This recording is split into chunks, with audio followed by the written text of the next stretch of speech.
Shy नमः। श्री सरस्वत्यै नमः। श्री गुरुभ्यो नमः। श्री सीतारामचंद्राभ्यां नमः। श्री विठ्ठल रुक्मिणीभ्यां नमः। राधा सहित श्री कृष्णाय नमः। श्री पुरुषोत्तमाय नमः। ओम वक्रतुंड महाकाय सूर्यकोटिसमप्रभो निर्विघ्नं कुरु मे देव सर्वकार्येषु सर्वदा। गुरुर्ब्रह्मा गुरुर्विष्णु गुरुर्देवो महेश्वरः। गुरुः साक्षात् परब्रह्म तस्मै श्री गुरवे नमः। विनायकं गुरुं धातुं ब्रह्मा विष्णु महेश्वरान् सरस्वती प्रणम्यादौ सर्वकार्यार्थसिद्धये। ॐ शान्ताकारं भुजगशयनं पद्मनाभं सुरेशं विश्वाधारं गगनसदृशं मेघवर्णं शुभांगं लक्ष्मीकान्तं कमलनयनं योगिभिर्ध्यानगम्यं वन्दे विष्णुं भवभयहरं सर्वलोकैकनाथम्।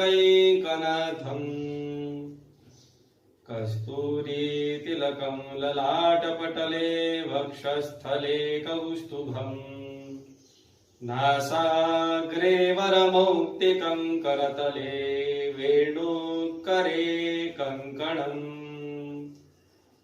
सर्वाङ्गे हरिचन्दनं सुललितं कण्ठे च मुक्तावली गोपस्त्री परिवेष्टितो विजयते गोपालचूडामणि वंशी विभूषितकरा नवनीरदाभात् पीताम्बरादरुणबिम्बफलाधरोष्ठात् पूर्णेन्दुसुन्दरमुखादरबिन्दुनेत्रात् कृष्णात् परं किमपि तत्त्वमहं न जाने। वसुदेवसुतं देवं कंसचाणूरमर्दनं देवकी परमानन्दं कृष्णं वन्दे जगद्गुरुं। मूकं करोति वाचालं पङ्गुं लङ्घयते गिरिं यत्कृपातमहं वन्दे परमानन्दमाधवम्। कृष्णाय वासुदेवाय हरये परमात्मने प्रणतः क्लेशनाशाय गोविन्दाय नमो नमः। श्री पुरुषोत्तमाय नमः। श्री पुरुषोत्तमाय नमः। श्री पुरुषोत्तमाय नमः।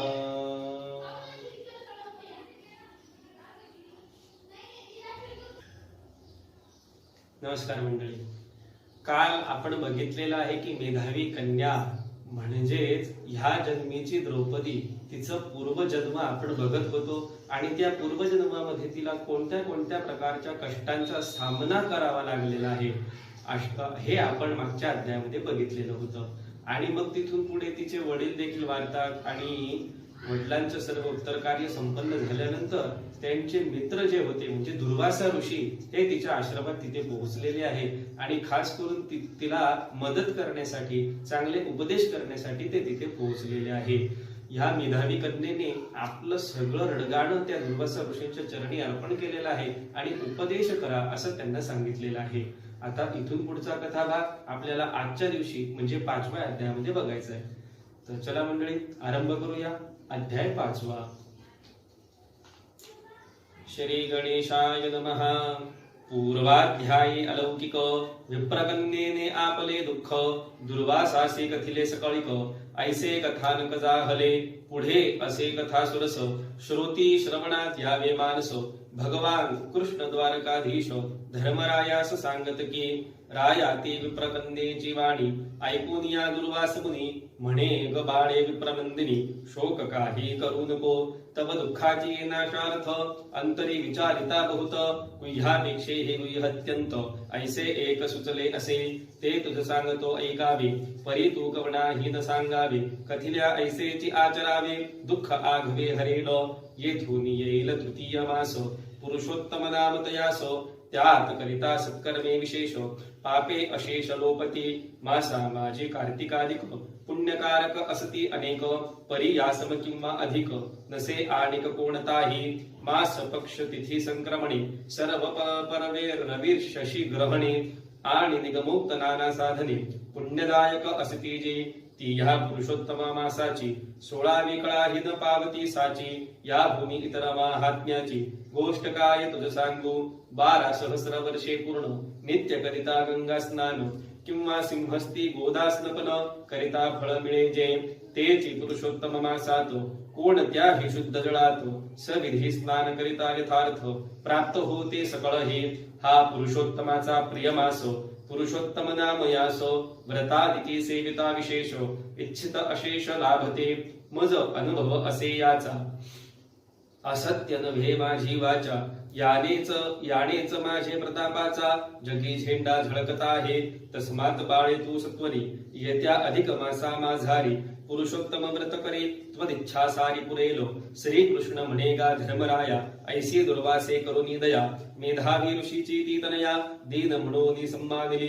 प्रेम भरे दिये लागून कथिले दुःख मोचन साधन परी प्रारब्ध गती गहन समर्थ कोण जाणावया आधी जाते बुद्धी सकळ नंतर जाते भांडवल ऐसे बोले विद्वन मंडळ तैसेची तत्काळ जाहले दैवे लाभता सुधेचा घडा वेगे ओतो निद्यावा उकिरणा की चिंतामणी फोडून रोकडा अभाग्येला विजय पायरी स की सुरभी चालून येता घरा ताडून जवडी जे माघारा की दुमारी उदेता कल्पद्रुम बरा तोडून लाविजे चुलीस तैशीच तिने केली परी मूढ बुद्धी उदेली अंतरी सकळ गुणांची झाली सुरी दुर्दैव पुढे सरसावले तेने ती विप्रकन्या मनातो क्रोधा गुन्या अत्यंत त्या महाकोपिष्ठ दुर्वासा प्रत बोलू लागली असूये म्हणे मुनेत्वा कथिले यथार्थ परी ते मज नाही रुचत माघाधिक मास ते समर्थ काहीच करीत नाहीत की कार्तिक मास महाश्रेष्ठ तयासी कसा म्हणसी कनिष्ठ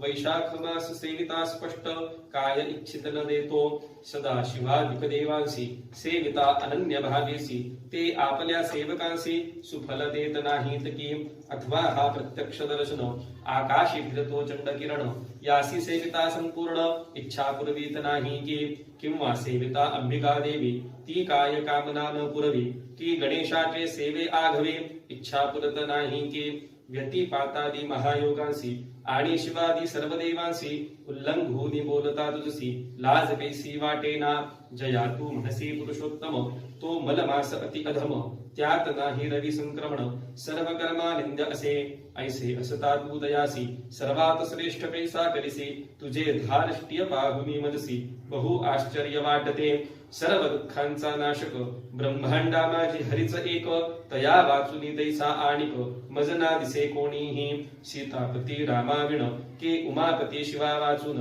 माझे दुःख हरील संपूर्ण ऐसा देवना कोणीही ऐसे असता सोडून यासी कैसास्तविसी मलमासासी भास्करा तेजुनी खद्योतासी वानावे तैसे केले स ऐसी ती विप्रसुतेची वाणी ऐकून या दुर्वास मुनी कोपे खवळला तत्क्षणी नेत्र आरक्त जाहले तथापि शापिले नाही येस हीच कृपा केली विशेष अंतरा माझी झाला उदास विचार केला ऐसा के हे तो मम मित्राची सुता नाही जाणत स्वहिता हिता अपुरी बुद्धे मूढ तत्वता म्हणून ऐसे बोलले पुरुषोत्तमाचे महिमान पंडितासही दुर्ज्ञेय पूर्ण मग ऐशा या मूढे लागून कोठून पै समजणार ही कुमारी पितृहीन बाळा दुःखाग्नी भरजित विल्हाळा माझ्या अत्युग्र शापाला कैसी सहन करील ऐशा कृपे तो दुर्वास मुनी ठाईच सर्व कोप निरमुनी पुनश्च विप्रकन्ये लागुनी बोलता झाला साक्षेपे बाळे तू महा अपराधीन परी माझ्या मित्राची आहे सुकुमारी म्हणून आता मी तुझवरी कोप न करी काहीच जैसे तुझ्या येईल मनात तैसेची करी तू समजतो तथापि मी भविष्य किंचित सांगतो ऐके दुर्भाग्ये वा पुरुषोत्तम मासा प्रत निंदिले त्याचे फळ खचित इह जन्मी वा अन्य जन्मात तुझ भोगणे असेची आता बदली मना लागून येथून मी जातो जाण तू मम मित्राची कन्या म्हणून तुझ नाही शापिले आता तू केवळ बाळ भावेसी आपले हित नेणसी शुभ किंवा अशुभ तुझसी कोठून पै समजेल आता मी करीतो गमन सदा असो तव कल्याण अवश्य भावी शुभाशुभ जाण कोणाचे न उल्लंघावे ऐसे बोलूनी दुर्वास मुनी शीघ्र निघून गेला तेथुनी पुरुषोत्तमाच्या हेळणे तत्क्षणी निष्प्रभ झाले मुनी कन्या मग तिने चिरकाळवर अंतरी करून या विचार शीघ्र फलदाता शंकर आहे ऐसे आठविले आणि त्याचे करिता आराधन सर्व कामना होतील पूर्ण तरी आता तपाचरण करावे हेची योग्य असे ऐसा निश्चय करून मनी ती मेधावी ऋषीची नंदनी अति दुष्कर तपाचरणी प्रवृत्त झाली तत्काळ जो जगदीश्वर पंचवदन दशभुज दिव्य त्रिनयन अनाथ नाथ दीनरक्षण उमारमण जगद्गुरु तया लागी अंतरी ध्यात तयाची याच उद्देशे सतत भजत पूजनादिक करीत कष्ट बहुत चालविले ग्रीष्मा माझी उष्मा दारुण तेव्हा करी पंचाग्नी साधन हेमंत शिशिर थंडी कठीण तेव्हा निमग्न शीतोदकी वर्षर तु माझी वृष्टी बहुत तैती उघडी परजन्यात दरभशय्ये वरी सतत अनावृत निजतसे प्रातःसायं नित्यनेमान अधोमुख करी धूम्रपान आहार विहार गमनागमन निद्रादि संपूर्ण त्यागिले कृश झाले सर्व शरीर चित्ती आठवी श्री शंकर ती तियेची तपस्या उग्र पाहून इंद्र घाबरला माझे पद ही घेईल आता म्हणून दया पडली चिंता बहुत विघ्ने केली तत्वता परेती व्यर्थ जाहली एवं प्रकारे विप्रबाळी तप आचरती वहिली नव सहस्र वर्षे लोटली केवळ उरली जिवंत तेव्हा भगवान गौरी रमण श्री शंकर झाला प्रसन्न स्वस्वरूप प्रकट करून तिज पुढे ठाकला शुद्धी स्फटिक समान वर्ण तेज खांके सूर्या समान दशभुज पंचवदन नीलकंठ साजिरा माथा पिंगट जटांचा भार माझी झुळ झुळ वाहे नीर तृतीय नेत्रेंचा वैश्वानर तेज प्रखर तयाचे मस्तकी मिरवे चंद्रकला गळावर मुंडांची माळा हस्ती त्रिशूळ तेजागळा व्याघ्र चरम नेसलासे भस्म चलचित सर्व शरीर नाग यज्ञोपवीत सुंदर ऐसा भगवान श्री शंकर प्रत्यक्ष पुढे पातला ते दिव्य स्वरूप विलोकून विप्रकन्या उठली तत्क्षण शरीरा माझी येता प्राण प्रेत उठे तत्काळ परमानंदी निमग्न झाली जय जय शिवा चंद्रमौळी म्हणून तयाचे पदकमळी प्रेमे मस्तक ठेविले सवेचे दोन्ही हस्त जोडून मानसोपचारी केले पूजन मधुरपणी प्रेमे स्तबून स्तब्ध उभी राहिली तै तो भगवान पार्वतीवर प्रिय कन्येसी बोले सादर बाळे मी साक्षात श्री शंकर तुझा प्रसन्न झालोसे तरी मागे वरप्रदान तवेच्छा सर्व पुरवीन ते शिवाचे ऐकून वचन विप्रकन्या आनंदली आणि म्हणे पार्वती रमणा प्रसन्न झालासी दया घना तरी माझी मन कामना पूर्ण करी सत्वर पती दे पती दे पती दे मजसी पती दे पती मी मागते तुझसी तया वासुदी मम मानसी इच्छा नाही काहीच ते विप्रकन्येचे भाषण ऐकून बोले उमारमण बाळे तू स्वमुखे वचन बोललीस तैसेची होईल पती दे मज प्रती ऐसे 5 वेळ बोललीस निरुती म्हणून तुझला 5 पती अत्युत्तम होतील ते सर्व धर्मज्ञ महाशूर सत्य प्रतिज्ञा प्रतापी थोर नाना यज्ञ करते परिकर क्षत्रिय जाती असोनिया जितेंद्रिय साधू सत्कीर्ती गुण विख्यात होतील जगती तुझवर करतील बहुप्रीती संशय चित्ते धरू नको ऐशी शिवाची ऐकूनी वाणी अति दुःखित विप्रनंदिनी म्हणे देवा तू शिव असुनी का हे अशिव बोलतोसी करुणा घना गिरिजापती नको नको हे विरुद्ध स्थिती एके नारीसी एकची पती हाच आहे सदाचार आजपर्यंत जगा भीतर कदाही कोठे हिसाचार ऐके नारीसी 5 भ्रतार दृष्टवा श्रुत नाही तपये पुरुषासी मात्र पाच भाजा कथिल्या असते वृषभध्वजा ऐसे असता हा तू तिजा पंथ कैसा बोलतोसी मी तो केवळ तुझी असुनी कैशी होऊ पाचांची कामिनी मज विषयी ऐशी वाणी बोलण्या योग्य नाही स तथापि तैशी करशील मज तरी समर्था सांगते तुझे मी आहे म्हणून सहज तुलाची लाज होईल पे मी तियाचे ऐकून भारती शिव म्हणे की तुझ पाचपती या जन्मी न होता निश्चिती पुढले जन्मी होतील तू स्वतपाच्या वळे निरुते अयोनी संभव होशी तेथे सदा भोगुनी भर्तृसुखाते मोक्ष पदाते पावशील दुर्वास ऋषी महाकोपन तो माझीच प्रिय प्रतिमा जाण तयाचा तू पूर्वी महान अपमान केलासी त्या ऋषीचे सामर्थ्य अद्भुत मूर्खे काय सांगू तुझ प्रत जरी का कोपेल किंचित तरी त्रैलोक्य जाणील पै परीत याने शापिले नाही दयाच केली तुझ विषयी तथापि त्वा जे त्या समयी ब्रह्मतेज मृदिलेस तयाचे फळ अतिदारुण अवश्य भोगणे असे जाण ते साक्षात देववचन निवारण नव्हेची आणि जो पुरुषोत्तम नाम सर्व मासात मास उत्तम भगवंताचा प्रिय परम तो त्वा पूर्वी निंदिलास जयासी साक्षात भगवंताने स्वप्रिय म्हणून बहुप्रेमाने आपुले ऐश्वर्य पूर्णपणे अर्पिले असे साचार मी आणि ब्रह्मादी देव सिद्धचारण यक्ष गंधर्व निंदिला आणि कदापि त्वा नाही पूजिला म्हणून बाळे पुढे तुझला पाचपती होतील हे अन्यथा न होय निरुती पुरुषोत्तमा ते जे निंदिती तयासी नाना दुःखे होती अंती पडती रौरवात पुरुषोत्तमाची भक्ती करीत ते पुत्र पौत्र धन्यान्वित होत इह परलोकी अखंडित सुख होय तयासी अस्मदादी देवही सर्व मासासी सेवितो सदैव जया सेविता पुरुषोत्तम देव प्रसन्न होतो सत्वरी तरी तया कैसे न भजावे सर्वीही सदैव सेवावे महर्षींचे वचन मानावे असत्य नव्हे म्हणून या आणि सदवादी महामुनी सत्करावेची वचन सर्वजनी ऐसे बोलत पिनाक पाणी गुप्त तत्क्षणी जाहला तैयूथ भ्रष्ट हरिणी परी चकित झाले विप्रकुमरी महाभीती उदेली अंतरे पुढे काही सुचेना मुखीचे सर्व तेज पळाले दीर्घ निश्वास उद्भवले नेत्रांतून अश्रू चालले तप्त झाले सर्वांग चिंताग्नीच्या भटकल्या ज्वाळा तेणे करपली विप्रवाळा दावाग्नी दग्धलता कोमळा तैसी झाली बळ ऐसे दुःख भोगता सतत संवत्सर लोटले बहुत कृतांत पातला अवचित प्राणतीयेचे हरियेले प्रावृत काली समेध गगनी जैसी लोपे सौदामिनी तैशीच ती विप्रनंदिनी स्वाश्रमी नष्ट झाली तपो योगे पाप जळाले कलेवर आश्रमी पडले वनस्थ विप्र मिळोन सगळे अग्नी दिदला तयास श्रीकृष्ण म्हणे गा नृपाळा जैती निमाली विप्रवाळा द्रुपदराये तेच वेळा यज्ञ केला उत्तम त्या यज्ञकुंडांतून कुमारी अग्निवर्ण उदेली गोजरी तीच ही पांचाली म्हणून भूवरी सर्व प्रसिद्ध झाली असे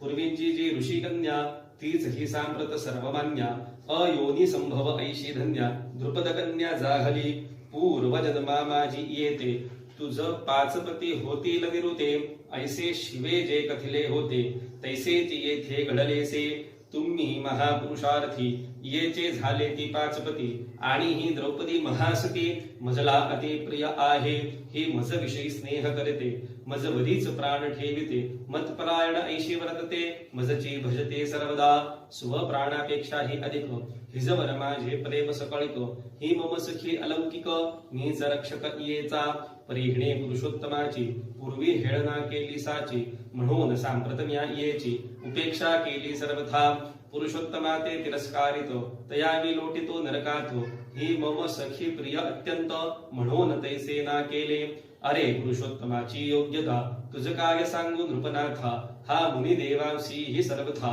सेव्य असे साचार मग केवळ मानवा एको सेव्य असेल यात काय अधिक सर्वार्थ फलदायक ऐसा आणि कनसेचे तरी सांडूनी अन्य कृत्यासी येत्या पुरुषोत्तम वासासी स्नानदान जपादिकेसी आराधी तू सादर तेणे तुमचे सर्व प्रकारे कल्याण होईल निर्धारे समदावे वर्ष होता पुरे दुःख समग्र निरसेल अरे ह्या कृष्णेचे केशाकर्षण पाहून या जे हर्षले पूर्ण तयाची या स्त्रियांचे केशवपन करेल जाण निश्चये सुयोधनादि सर्व भूपासी धाडी नमीयम सदनासी संहारून या सर्व शत्रूंसी चक्रवर्ती होशील तू क्षीराभितनया माझी कांता की प्रद्युम्न की हलायुध भ्राता सात्यकी किंवा देवकी माता ही मज प्रिय असती पै परी मज जैसे माझे भक्त केवळ आवडती अत्यंत तैसे या सर्व ब्रह्मांडात अन्य कोणाच नावडती जेणे दुखविले माझे भक्त तेणे मजची पीडिले सतत आणि त्या समय ह्या सर्व जगात द्वेषनसे कोणीही त्या दृष्टा ते सूर्यनंदन मदाज्ञे देतो फलदारुण मी दयाचे मुखावलोकन दंडार्थ ही न करीच तुम्ही माझे परमभक्त दृष्टी तुम्हा गांजिले बहुत तयांचा करीन निपात चिंता मनात करू नका येत्या पुरुषोत्तम मासासी आराधा अनन्य भावेसी सर्व प्रकारे तुमच्या सुखासी पार नाही सा होईल स्वस्थ रहा चिंता न करा आता मी जातो द्वारकापुरा तेथीचा जगसमूह सारा विरहातुर झालासे वसुदेव देवकी रोहिणी तनय प्रद्युम्न सांबगदादी तनय आहुकादी यादव वर्य आणि रुक्मिणी आदी स्त्रिया ज्या ती सर्व ही माझी निरुती मार्ग प्रतीक्षा करीत असती राया आता मज प्रती निरोप देई सत्वर ते कृष्णाचे ऐकता वचन पांडव झाले बहुखिन्न दुःखाश्रू ढाळीत तया लागून सदगत वाणी बोलत हे देवदेव जगन्नायक तूच आमचे जीवन एक जलचरासी जैसे उदक तैसाची रक्षक तू आम्हा तुझ विण नाही आम्हा कोणी तूच आमचा कैवारी धनी तरी पुनश्च आम्हाला गुणी शीघ्र देई दर्शन पांडवांचा स्वामी कृष्ण ऐसे बोलती सर्वजन तयाचा धरुनी अभिमान सदा रक्षे आम्हास देवा आम्ही पांडव सकळ तुझे दास असो केवळ तरी तू आम्हा कदा काळ विसरू नको दयाळा असमच्चित्त भ्रमरा लागून तव पादाब्ज असो जीवन हेची देवा कर जोडून पुन्हा पुन्हा प्रार्थितो ऐसे ते पांडव सादर प्रार्थित असता वारंवार कृष्णासी लोटला गहिवर परी सर्व जिरविला मग रथावरी आरूढ होन द्वारके चालिला जगज्जीवन पोचवीत जाता पांडुनंदन तये मागे फिरविले मनोवेगे हाकून रथासी श्री कृष्ण गेला द्वारकेसी इकडे पांडव वनवासी दुःख भोगिती सर्वदा श्री कृष्णाचे वचन स्मरत नाना तीर्थ यात्रा करीत ऐसा लोटता काळ बहुत पुरुषोत्तम मास पातला तेव्हा तई यथा विधान उत्तम केले व्रताचरण तेणे शत्रुक्षय होऊन पूर्ववत राज्य लाभले पुढे पुरुषोत्तमाच्या कृपेसी येथे भोगुनी सर्व सुखासी अंती पावोनी परमपदासी अखंड तेथे राहिले आणि पूर्वी दृढ धन्वा नामक सूर्यवंशी नृपनायक तेणे पुरुषोत्तम मासास देख यथा विधी सेविला तेणे पुण्ये तो आसमास भोगुनिया सुख भोगास अंती पावोनी गोलोकास भवद्रूप जाहला ऐसा पुरुषोत्तमाचा महिमा अनुपम असेगा मुनिसुत्तमा म्हणून मानवी अन्य कामा सोडून तयासी भजावे तेने सकळ दुःखे लोकुनी सुटतील जन्म मरणापासूनी ऐसे स्वये नारायण मुनी नारदासी कथिता जाहला श्री अधिक मास महात्म्यसार बृहन्नारदीय परमाधार सज्जन श्रोते ऐकोत चतुर पंचमोऽध्याय मूढः श्री कृष्णार्पणमस्तु.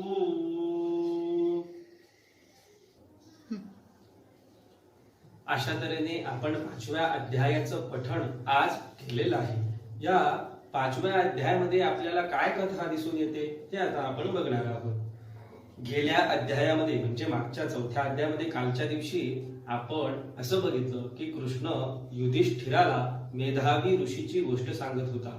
मेधावीची कन्या अतिशय दुःखी होती. तिने आपलं दुःख दुर्वास मुनींना सांगितले होते.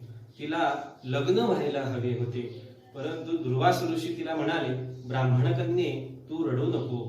तुझे दुःख दूर करण्यास एक दुर्मिळ उपाय मी सांगतो.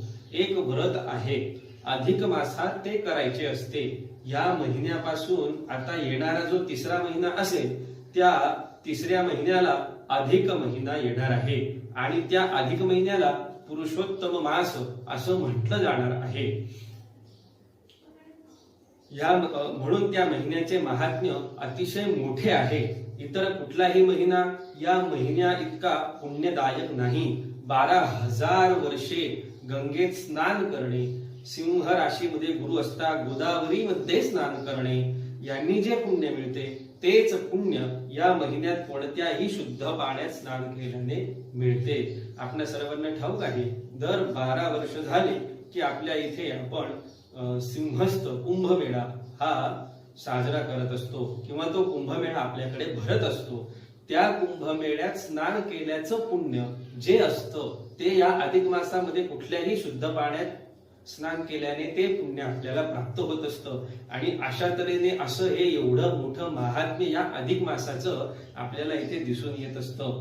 हा महिना पुरुषोत्तमाला अतिशय प्रिय आहे. आता पुरुषोत्तम म्हणजे श्रीकृष्ण, म्हणजे श्रीकृष्णाला हा महिना अतिशय प्रिय आहे. मला याचा अनुभव आहे असं दुर्वासा ऋषी त्या मेधावी कन्येला सांगतायत.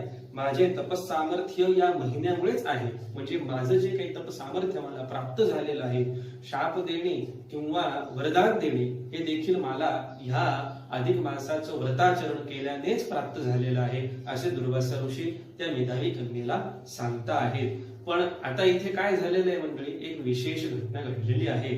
जसं आपण म्हणतो ना की देव देतो पण कर्म नेतो, अशी घटना आता इथे घडलेली आहे.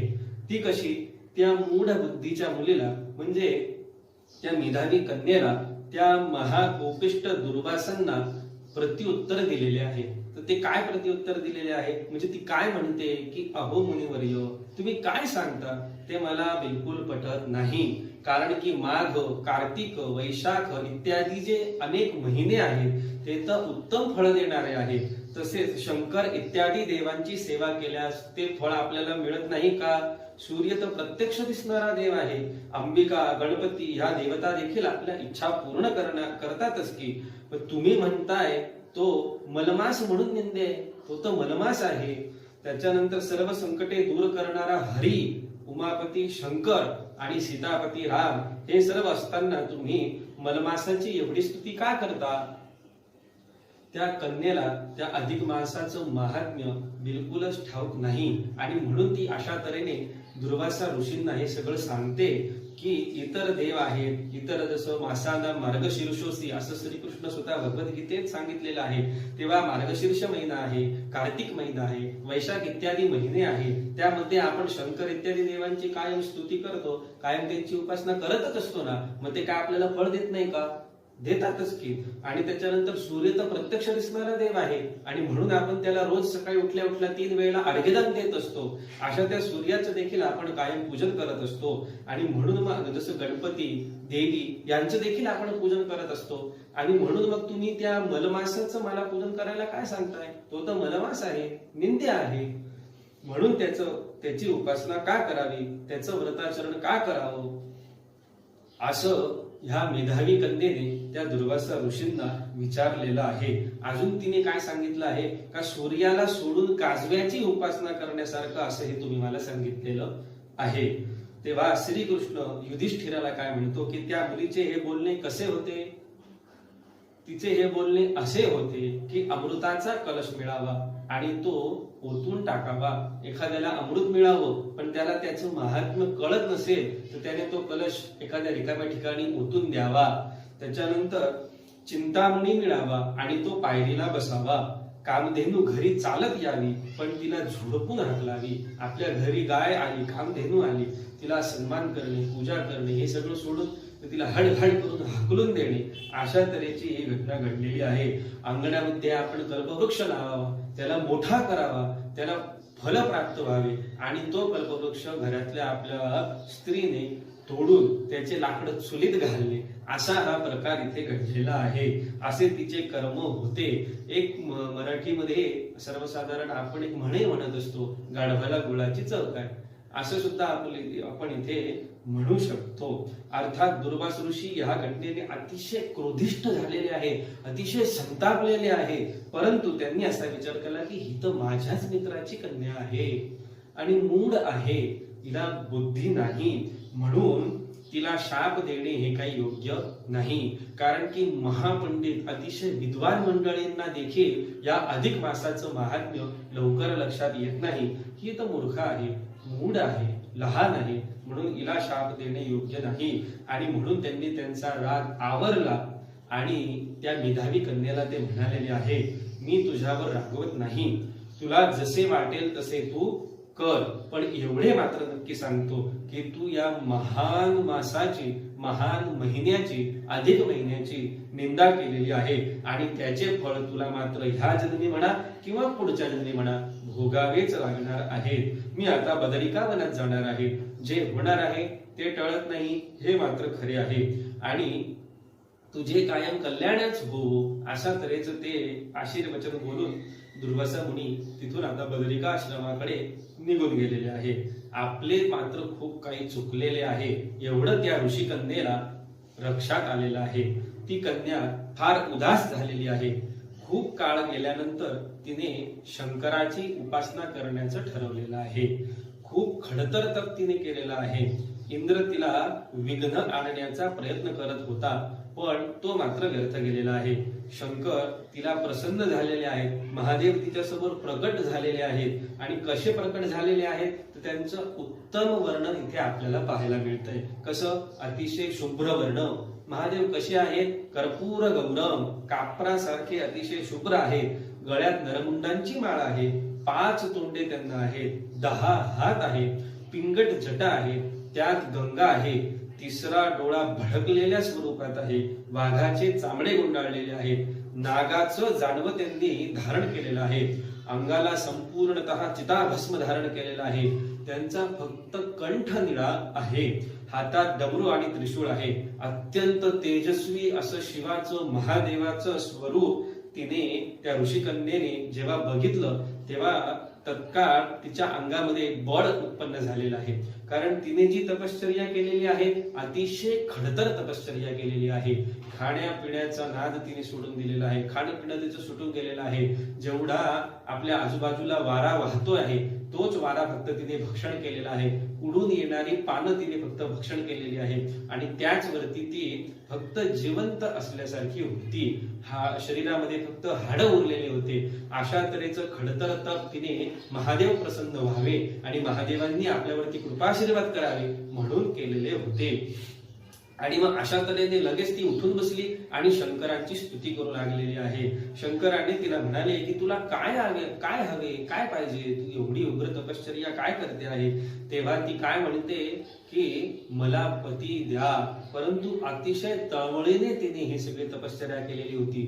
तिचं मागणं हे अतिशय तळमळीने होतं म्हणून तिने 5 वेळेला मला पती द्या, पती द्या, पती द्या, पती द्या, पती द्या असं एकूण 5 वेळेला तिने म्हटलेलं आहे. आणि त्यावरती मग शंकर काय म्हणताय की तू 5 वेळा माझ्याकडे पती मागितले आहे, त्याप्रमाणे तुला 5 पती मिळतील. तिला फार दुःख झालेलं आहे की अरे एकट्या कन्येला म्हणजे एकट्या स्त्रीला 1 पती असतो, हे संसाराला अनुसरून आहे. मग तुम्ही असं काय म्हणताय की तुला 5? शंकराने तिला म्हणाले की तुला काय हवे, काय पाहिजे, तू एवढी उग्र तपश्चर्या काय करते आहे?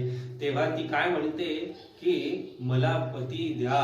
परंतु अतिशय तळमळीने तिने हे सगळे तपश्चर्या केलेली होती. तिचं मागणं हे अतिशय तळमळीने होतं म्हणून तिने 5 वेळेला मला पती द्या, पती द्या, पती द्या, पती द्या, पती द्या असं एकूण 5 वेळेला तिने म्हटलेलं आहे. आणि त्यावरती मग शंकर काय म्हणताय की तू 5 वेळा माझ्याकडे पती मागितले आहे, त्याप्रमाणे तुला 5 पती मिळतील. तिला फार दुःख झालेलं आहे की अरे एकट्या कन्येला म्हणजे एकट्या स्त्रीला 1 पती असतो, हे संसाराला अनुसरून आहे. मग तुम्ही असं काय म्हणताय की तुला 5 पती प्राप्त होतील म्हणून?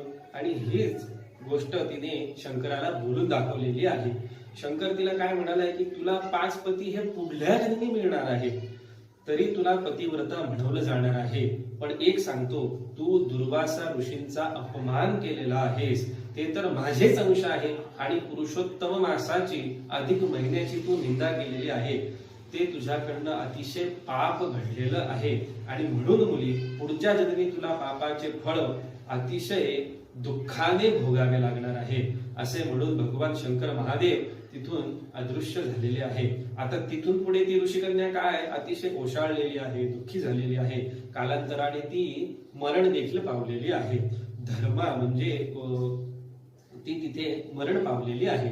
आणि मग श्रीकृष्ण पुढे युधिष्ठिराला ही सगळी गोष्ट सांगत असताना काय म्हणताय की हे धर्मराजा, जेव्हा द्रौपदीचा पिता म्हणजे कोण तर द्रुपद राजा हा जेव्हा पुत्र प्राप्तीसाठी यज्ञ करत होता, यज्ञामध्ये आहुती देत होता, तेव्हा ते यज्ञ करत असताना हीच द्रौपदी याज्ञसेनी यज्ञातून उत्पन्न झाली, म्हणून याज्ञसेनी हिचा जन्म तिथे झालेला आहे. बरं, हा जन्म कसा झालाय? अयोनी संभव, म्हणजे यज्ञात ती प्रकट झालेली आहे आणि म्हणून या कन्येमुळे तिचे तुम्ही 5 जण जे आहात म्हणजे युधिष्ठिर आहे, भीम आहे, अर्जुन आहे, नकुल आणि सहदेव आहे, हे तुम्ही हिची 5 पती झालेले आहात. ती माझी अतिशय आवडती बहीण आहे.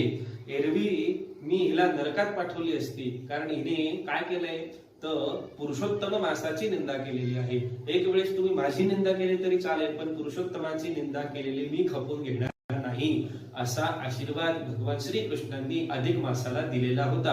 हे आपण मागे बघितलेलं आहे. म्हणून हिला मी नरकात पाठवली असती असे श्रीकृष्ण युधिष्ठिराला म्हणताय. पण नंतर लगेच ते सौम्यही होतात आणि युधिष्ठिराला ते काय सांगताय की आता असं करा, यापुढे आता येणाऱ्या 2-3 महिन्यांनंतर जो अधिक महिना येणार आहे, त्या अधिक महिन्यामध्ये आपण स्नान करणे, दान करणे, जप करणे, अशा तऱ्हेचं व्रताचरण आपण ह्या संपूर्ण अधिक महिन्यावर करायचं आहे. आणि हे सगळं केल्याने तुमचे जे काही मनोरथ असतील, मनोकामना असतील, ते नक्की परिपूर्ण होणार आहे. तुमचे सगळे दुःख आता नाश पावणार आहे. अशा तऱ्हेने श्रीकृष्णाने युधिष्ठिराला सांगितले आणि वरतून अजून त्यांनी असं सांगितले की कुठल्याही प्रकारची चिंता करू नका, तुम्ही फक्त अधिक मासाचं व्रताचरण नक्की करा, तुमचे सर्व प्रकारचे कल्याण यातून होणार आहेत. अशा तऱ्हेने कृष्णाने युधिष्ठिराला सांगितले आणि ते आता आपल्या नगरी म्हणजे द्वारकेला पुन्हा परतलेले आहेत. इथून पुढे काय झालंय की मग पांडवांना थोडं दुःख झालेलं आहे की नाही, अशा तऱ्हेचं आपलं प्रारब्ध आहे. पण मोह दूर सारून त्यांनी श्रीकृष्णाला काय म्हणता येईल आपण की पाठवणी त्यांची केलेली आहे, त्यांची बोलवण त्यांनी केलेली आहे. अशा तऱ्हेने श्रीकृष्ण द्वारकेला परत गेलेले आहेत. आता पांडवांनी काय केलं की अधिक मास आल्यानंतर ज्या पद्धतीने श्रीकृष्णाने त्यांना सांगितलेलं होतं त्याच पद्धतीने संपूर्ण अधिक मासाचं त्यांनी व्रताचरण केलेलं आहे. आणि हे व्रताचरण पूर्ण झाल्यानंतर जेव्हा त्यांचा वनवास वगैरे त्यांनी भोगला, संपूर्ण वनवास संपला आणि मग महाभारताचं कुरुक्षेत्रामध्ये घडलेलं महायुद्ध जे घडलं, त्या महायुद्धामध्ये त्यांचा विजय झालेला आहे. आणि विजय झाल्यानंतर त्यांना त्यांचं सर्व वैभव पुन्हा प्राप्त झालेलं आहे. आणि अशा तऱ्हेने अनंत सुख भोगून ते शेवटी मोक्षप्रदासच प्राप्त करते झालेले आहे. मग नारायण ऋषी जेव्हा ही गोष्ट नारदाला सांगताय तेव्हा ते काय म्हणाले की ही तर झाली द्रौपदीची कथा. पूर्वी दृढधन्वा नावाचा एक सूर्यवंशामध्ये राजा होऊन गेलेला आहे. त्याने देखील या पुरुषोत्तम मासाचं व्रताचरण केलेलं आहे. तो ह्या व्रताचरणामुळे, या व्रताचरणाच्या पुण्यामुळे सर्व प्रकारचे सुख प्राप्त करून गोलोकास प्राप्त झालेला आहे, म्हणजे श्रीकृष्णाच्या धामाला तो प्राप्त झालेला आहे. आता त्याचं आख्यान इथून पुढे आपल्याला ऐकायला मिळणार आहे. अशी गोष्ट नारायण ऋषी नारदाला सांगता आहेत. आणि आता इथून पुढच्या अध्यायात आपल्याला दृढधन्व्याचं आख्यान ऐकायला मिळणार आहे. अशा तऱ्हेने या 5व्या अध्यायात काय काय प्रसंग घडले किंवा काय काय प्रसंग आपल्याला बघायला मिळाले हे आता आपण श्रवण केलेलं आहे. आजच्या दिवसाचं व्रत विशेष काय आहे, दान विशेष काय आहे हे आता आपण बघणार आहोत. एक प्रकारचं व्रत आपण या महिन्यामध्ये करू शकतो, ते म्हणजे दिवसभर निराहार राहणे, फक्त फलाहार घेणे आणि रात्री जेव्हा संध्याकाळच्या वेळेला सूर्यास्त होत असतो तेव्हा त्या सूर्यास्त झाल्यानंतर लगेचच किंवा सूर्यास्त होतानाच आपण जेवण करायचं आहे. रात्रीच्या पहिल्या प्रहरामध्ये हे जेवण आपल्याला घ्यायचं आहे. अशा तऱ्हेचं व्रत तुम्ही 1 महिनाभर करायचं आहे. आणि 1 महिन्यामध्ये हे संपूर्ण व्रत आचरण केल्यानंतर जेव्हा तुम्ही याचं उद्यापन कराल, संपूर्ण फलप्राप्तीसाठी म्हणून ब्राह्मणांना भोजन दान द्यायचं आहे, ब्राह्मणाला आपल्या घरी बोलवायचं आहे, त्याचं मधुपर्क पूजन करायचं आहे आणि यथेच्छ त्यांना भोजन दान करायचं आहे, दक्षिणा द्यायची आहे. बस एवढं तुम्ही केलं ना की दिवसभर निराहार राहणे आणि रात्री सूर्यास्ताच्या वेळेला किंवा त्याच्या अगोदर रात्रीच्या पहिल्या एका प्रहरामध्ये भोजन करणे, अशा तऱ्हेने देखील तुम्ही 1 महिन्याभर व्रताचरण केलं आणि त्याच्या समाप्तीला ब्राह्मणांना भोजन दान करून दक्षिणा दान केली तरी तुम्हाला अतिशय पुण्य या अधिक मासाचं व्रताचरण केल्याने प्राप्त होणार आहे. आणि हे अतिशय महद आहे, याचं महत्व अतिशय अनन्यसाधारण असं आहे. तेव्हा आपण आज बघितलं की आजच्या व्रताचं विशेष काय आहे, दानाचं विशेष काय आहे. आता उद्या आपण पुढच्या अध्यायाचं पठन करणार आहोत आणि दृढधन्व्या राजाचं आख्यान आपण ऐकणार आहोत. तेव्हा नमस्कार.